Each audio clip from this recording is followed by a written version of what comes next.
जय श्री राम। शंखनाद में आपका स्वागत है। राजनीति हो, कोई पेशा हो, कोई अपना काम हो, उसमें व्यक्ति को अपनी काबिलियत, अपना मूल्य पता होना जरूरी है। आप अपना मूल्य कम लगाते हैं तो भी नुकसान होता है, और अगर मूल्य जरूरत से ज्यादा लगा लेते हैं तो भी आपको भारी नुकसान उठाना पड़ सकता है। और राजनीति में भी यही बात है कि आप चाहे व्यक्तिगत तौर पर चुनाव लड़ रहे हैं या गठबंधन के साथ में है, तो आपको अपना जरूरत से ज्यादा आकलन कर लेने पर आपके हाथ में जो है वो भी चला जाता है। और खासकर तब जब आप किसी एक ऐसी पार्टी के साथ हो जो पार्टी अपने सहयोगियों के साथ हमेशा सहयोग करती आई हो, गठबंधन में अपने सहयोगियों को उचित सम्मान देती आई हो। बीजेपी चाहे अनुप्रिया पटेल हो, चाहे उपेंद्र कुशवाहा हो, इनके नाम मात्र के इनके विधायक सांसद जीतते रहे, एक जीतते रहे, लेकिन उनको मंत्री तक बनाया गया। और अगर ये क्षेत्रीय पार्टियों के साथ रहे तो उनके साथ भी सम्मानजनक स्थिति रही कि कभी कोई नखरेबाजी नहीं की। लेकिन जो साथ रहा, अनुप्रिया पटेल साथ रही तो आज तक सम्मान पाती है।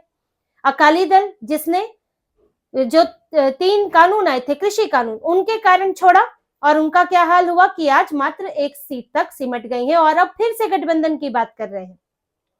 और ना ही कभी बीजेपी की तरफ से ऐसा व्यवहार हुआ जो आज डीएमके व्यवहार कर रही है कांग्रेस के साथ कि मंत्री पद तो छोड़ दीजिए, उनको कोई ढंग से सीटें देने को तैयार नहीं है। झारखंड में कांग्रेस सत्ता में है झामुमो के साथ, लेकिन झामुमो क्या करती है, बार बार जो है बाहर करने की धमकियां चलती रहती हैं। तो जो पार्टी कभी अपने सहयोगियों के साथ ऐसा नहीं करती और जब पलट की इस तरह का व्यवहार होता है तो फिर उससे सामने वाले को नुकसान उठाना ही पड़ेगा। यही हो रहा है एकनाथ शिंदे के साथ।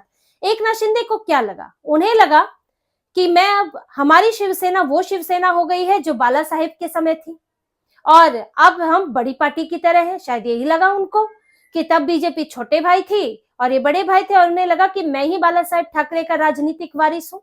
जबकि एकनाथ शिंदे की स्थिति यही दिख गई कि इतने आपने पार्टी आपको अलग हुए इतना समय हो गया, अब बीजेपी जैसे बड़ी पार्टी के साथ है, आपने कई नेता उद्धव ठाकरे के ले लिए, लेकिन उसके बावजूद भी आप मात्र 29 सीट पर सिमट जाते हैं बीएमसी में। और उसके बाद भी अकड़ ऐसी है, अपना आकलन इतना ज्यादा कर लिया है कि अब जिस गठबंधन में आप रह रहे थे, बहुत आराम से रह रहे थे, बहुत सहज तरीके से रह रहे थे, आज उस गठबंधन में आपने खुद को और अपने नेताओं को, अपने विधायकों को, कॉर्पोरेटर्स को असहज कर दिया है और मुश्किल खड़ी कर दी है। और अब इसी के चलते एक बैठक हुई, जो मांगे ब्लैकमेलिंग चल रही है, बैठक हुई देवेंद्र फडणवीस के साथ, एकनाथ शिंदे की बैठक हुई। देवेंद्र फडणवीस दावोस से लौट आए हैं और उस बैठक में जो बातचीत हुई है, उसकी जो कुछ चीजें निकल कर आई, उसमें अब एकनाथ शिंदे के सामने ये चीजें स्पष्ट की गई कि नेगोशिएशन नहीं होगी, बीएमसी में कोई नेगोशिएशन नहीं होगी। ये अब आपकी चॉइस है, आपका फैसला है कि आपको क्या करना है। हम तो उतारेंगे अपना उम्मीदवार, बीजेपी की तरफ से है कि हम अपना उम्मीदवार उतारेंगे बीएमसी में। अब आप उसमें उम्मीदवार उतारेंगे या आप समर्थन देंगे या आप एब्सेंट होंगे, या आपके ऊपर है। समर्थन देंगे तो समर्थन पत्र देंगे, तो ये आपको चुनना है। और अब एकनाथ शिंदे को फैसला करना है, क्योंकि देवेंद्र फडणवीस की तरफ से ये जो केंद्र की तरफ से भी आया कि नेगोशिएशन नहीं होगी, और जो स्टैंडिंग कमेटी में किसको क्या जगह मिलेगी वो बाद में होगा। पहले मेयर की बात है तो मेयर बीजेपी का बनेगा, स्टैंडिंग कमेटी में यहाँ पर किसको क्या पद मिलेगा वो हम बाद में चर्चा करेंगे, लेकिन अभी आप समर्थन देंगे या नहीं ये फैसला आप कीजिए, बाकी हम अपने विकल्प देखेंगे। तो ये बात अब स्पष्ट कर दी गई है देवेंद्र फडणवीस की तरफ से, उन्हीं के आने का इंतजार हो रहा था। और ये भी एक बात कही गई है कि केंद्र से ये भी चाहते हैं, जो कि मैसेज आया है, कि ये ऐसा गठबंधन नहीं चलेगा जिसमें बार बार मैसेज आए कि दरार पड़ी है, इंडी गठबंधन की तरह। अगर आप साथ हैं तो आप साथ बने रहिए ठीक से, बार बार ये सवाल नहीं उठना चाहिए कि आप गठबंधन टूट सकता है, आपके बीच में दरार है, आपके बीच में ठीक नहीं चल रहा है, जैसे इंडी गठबंधन होकर भी नहीं है, नहीं होकर भी है, इसके बारे में क्या कहा जाए, तो वैसा हाल नहीं होना चाहिए, क्योंकि जब से सरकार बनी है तब से यही स्थिति चल रही है। अब इनकी पार्टी सोच रही है, एकनाथ शिंदे की पार्टी, और ये तो आज से नहीं सोच रहे हैं, इनके में चर्चा तो चल ही रही है, लेकिन जब देवेंद्र फडणवीस की तरफ से ऐसे संकेत है जिसमें बातें ऐसा नहीं है कि यस या नो है, ऐसा नहीं है। अब इनके पास भी कुछ समय है सोचने का, तो इनको मैसेज दे दिया गया है। अब एकनाथ शिंदे की पार्टी में बात ये है, चल रही है कि हमें बीजेपी को अगर हम समर्थन नहीं देते हैं तो हम करेंगे क्या। यहाँ हमारे साथ दो स्थितियां हो जाएंगी, एक तो बीजेपी अपना मेयर बनाएगी ही, चाहे वो उद्धव ठाकरे के समर्थन से यानी कि उनके एब्सेंट होने से बनाए या किसी और तरीके से बनाए। अगर बीजेपी नहीं बनाती तो उद्धव ठाकरे बनाएंगे, 65 सीट उनके पास है। तब हमारे लिए क्या नर्क बनेगा, उद्धव ठाकरे का मेयर और हम कॉर्पोरेटर, 29 कॉर्पोरेटर और बीजेपी के साथ संबंध खराब। तो जो हम बड़ी अभी ये कह सकते हैं से पॉलिटिकल लग्जरी में रह रहे हैं, इनकी जो एक अपनी अति आपकी चल रही है राजनीति में, आप सुख उठा रहे हैं, तो वो तो सब गया आपका, और ये बीजेपी इसको सहन करेगी नहीं। और अगर उद्धव ठाकरे समर्थन दे देते हैं यानी कि एब्सेंट हो जाते हैं, तो यहाँ पर आप फिर गठबंधन में उस स्थिति में नहीं रहेंगे, आपको वो फेवर नहीं मिलेगा और उद्धव ठाकरे अपना एक सॉफ्ट कॉर्नर बना लेंगे बीजेपी के नेताओं के मन में कि आपके लिए फिर मुश्किल खड़ी होगी और आप एक तरह से बीजेपी के साथ नहीं खिलाफ नजर आएंगे। तो क्या आप इस तरह रहना चाहते हैं? तो अब ये इनके भी जो नेता है, जो कॉर्पोरेटर्स, वो कह रहे हैं जब हमारे पास कोई विकल्प ही नहीं है तो हम क्यों सत्ता से दूर रहें, हम क्यों इस तरह की जिद करें, तो हमें समर्थन ही कर देना चाहिए। अगर हम एब्सेंट भी होते हैं तो भी फायदा नहीं है, एब्सेंट होकर बीजेपी का मेयर बनेगा, लेकिन ये तो नहीं जाएगा कि गठबंधन में समर्थन दिया। तो इन सब चीजों पर विचार चल रहा है कि अब बात है कि समर्थन दो या नहीं दो, नहीं दो उसके क्या परिणाम होंगे, और देंगे तो परिणाम क्या होंगे। देंगे में अगर आप समर्थन से बनाते हैं तो आपको सम्मानजनक चीजें मिलेंगी, वो आपको पहले भी मिलती रही है। डिप्टी सीएम आपको बनाया, बनाने की जरूरत नहीं थी, ऐसा नहीं था कि बीजेपी के पास बहुमत नहीं था, जहां पर बहुमत ना हो तो वहां मजबूरी होती है, लेकिन यहाँ तो 132 सीटें थी, बीजेपी अपना बना सकती थी, अजीत पवार के साथ बना सकती थी, लेकिन आपको डिप्टी सीएम बनाया, अजीत पवार को भी डिप्टी सीएम बनाया। जबकि कांग्रेस जैसी पार्टी जो झारखंड में है वहां पर झामुमो को जरूरत नहीं है, लेकिन सरकार में रखा है, पर एक पद देंगे, मंत्री पद, कोई डिप्टी सीएम नहीं बनाएंगे।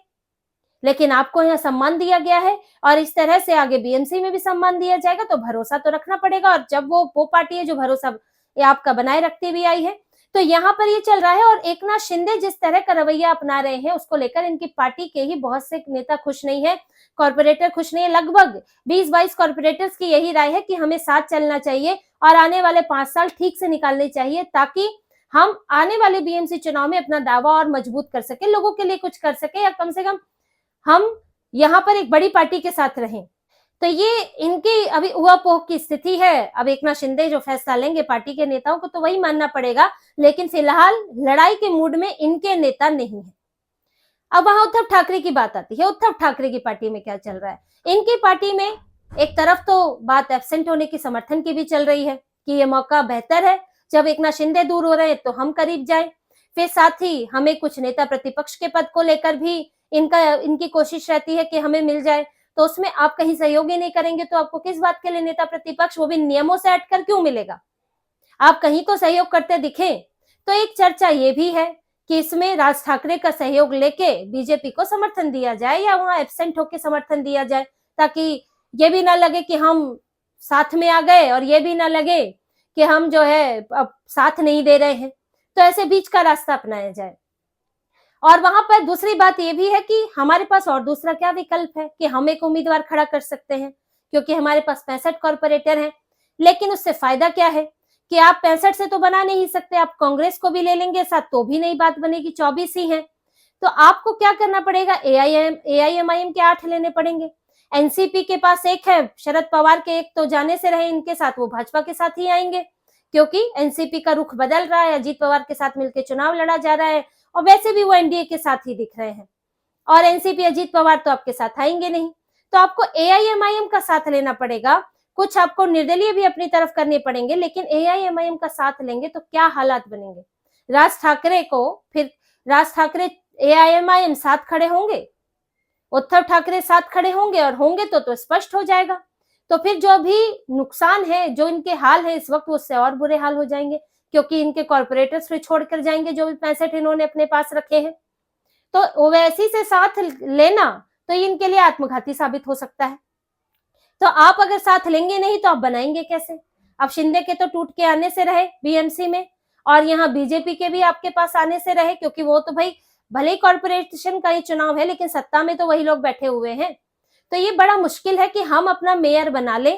तो ऐसे में बेहतर है कि जो बना सकता है उसका साथ देके एक कंफर्टेबल सिचुएशन बनाई जाए। तो ये सारी चीजें इनकी पार्टियों के अंदर चल रही है, लेकिन एक स्पष्टता ये है कि बीजेपी अपना उम्मीदवार उतारेगी। महिला सामान्य वर्ग से उम्मीदवार है, कुछ चर्चाओं में है, 2-3 नामों की चर्चा चल रही है, उनमें से एक को उतारा जाएगा।